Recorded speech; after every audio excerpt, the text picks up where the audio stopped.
when you're talking about the negative side of the cost of these immigrants, does that take into consideration also the ones that are housed in our prisons?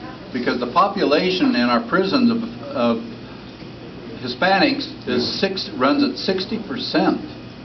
About that, I've heard conflicting things. I have a friend that works in prison, okay, and he knows. Well, yes, the answer to your question is that when they talk about the numbers that it's costing the state of California, that's one of the numbers that they talk about, is the fact that we spend about $800 million incarcerating undocumented immigrants, and we only get reimbursed, I think, about a third of that back from the federal government, which would not happen, by the way, with comprehensive immigration reform. Does the 60% take that they're not all illegal, right? No, but most of them are, I would venture to say, because that's why they're committing crime. Well, actually, that's not entirely true. If you look at, there was just a study done by Harvard researchers, and you could go on the internet and look it up it just was released about 2 weeks ago. As it turns out, and I know this is going to sound counterintuitive, like I'm trying to sell you something, so don't even, just look it up on the internet if you want and check it out. But they say that undocumented immigrants actually commit a slightly less percentage, like about 0.5%, 2% versus 1.5% or something like that, of the population is a criminal. They're here to work. They're not here to commit crimes. Now, there are hundreds of thousands of criminals that are undocumented out of the millions and millions that are here. So there are definitely bad guys. And we do need to get rid of the bad guys. Nobody's saying not. But the fact of the matter is that the percentage of people that commit crimes that are undocumented is slightly less than the national average. And I know that sounds counterintuitive, but you can look it up. They're here to work. We've got time for about 2 more questions. Well, it's not. That's a loud one. It's not so much a question. I think we must always remember why we have this problem. We have this problem because big corporations want cheap labor, and they want to pass the cost on to the citizens. It is privatizing the profits and socializing the costs. So they buy our legislators to pass underfunded immigration policies and border policies and go wink wink, we need 100,000 cherry pickers this month. Make sure you get that many across the border. Okay. And I think that's the issue. The issue is corporate America has stolen this country, and the only way out ultimately is I don't have a question. I'm making a statement. The only way out is to rescind the fallacy of corporate personhoods. Corporate is not a person. Well, that is a very good one. I just want to mention one thing about that. How can I say this? There's a moral argument to be made here, a moral and ethical argument.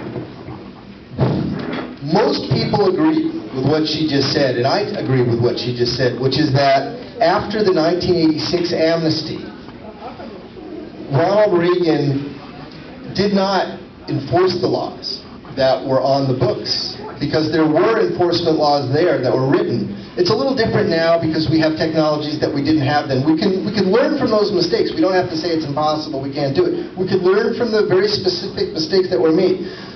Reagan is to be applauded in a way for having that compassionate conservatism and taking the people out of the shadows. But because of his belief in, I know it's the wrong crowd to say that, but because of his belief in smaller government, he didn't fund any of the enforcement part of the equation, and that's how we're in the situation that we're in. The moral and ethical argument is this. If we all agree, and believe me, everybody, even on the other side of this argument, agrees that the government colluded with business interests to turn a blind eye, wink, wink, whatever, that she was saying, and that's absolutely true. The government did collude with business to allow these people to come. But then, the Republicans are they're always talking about personal responsibility, right? Okay, well, where's the personal responsibility here? If we, as a country, allowed these people to come, and we did, there's no question about it. We invited them here with our jobs, and we paid them, and we gladly paid them. If we're responsible for bringing them here, then aren't we also responsible for finding a solution to the problem, or do we just pull the rug out from under these guys and wash our hands of it and pretend that it didn't happen? It did happen, it happened on our watch, and we have a certain measure of responsibility as a country for having them here. And that's a moral argument. Okay, one last question, we'll finish with Bill.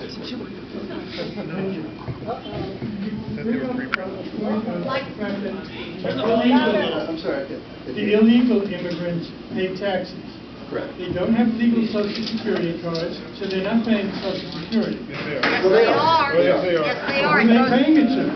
Well, let me explain how that works. It's paying your monthly Social Security. Okay. Yeah. There's something, I've heard different numbers, but I believe it's something like 150 billion, and I've heard higher numbers, of undocumented immigrants that work, most of these people work for a company, right? The company takes out the FICA taxes. Now, it just goes into an account, and when it gets to the U.S. Treasury, they say it doesn't match up with the Social Security number. They just put it into a fund, but the money sits there, and we use it as part of the Social Security money. So the money is there. It's like $150 billion that's accumulated over the last, 15 years on Social Security numbers that they can't identify, which means that they're basically undocumented immigrants. The other thing is that a lot of them know that to become legalized someday they have to pay their taxes, so they pay it gladly, and they all do. And a lot of them use what ITIN numbers, individual taxpayer identification numbers, the ITIN numbers, because they know they can't get a Social Security number, so they do pay their taxes with these ITIN numbers, and that's what happens. Now, there's an economist named Dowell Myers from USC, and he's written a very interesting paper that talks about the fact that there's so many people in this country that are aging out of the Social Security workers part of the system. And if we want to be able to have enough workers at the bottom feeding in the money to the Social Security system so that it's there for me when I retire in 20 years or whatever it's going to be, the only way that's going to happen is if more people are feeding in. The system is not working with the amount of workers that we have, especially as we're an aging population with the baby boomers and all that.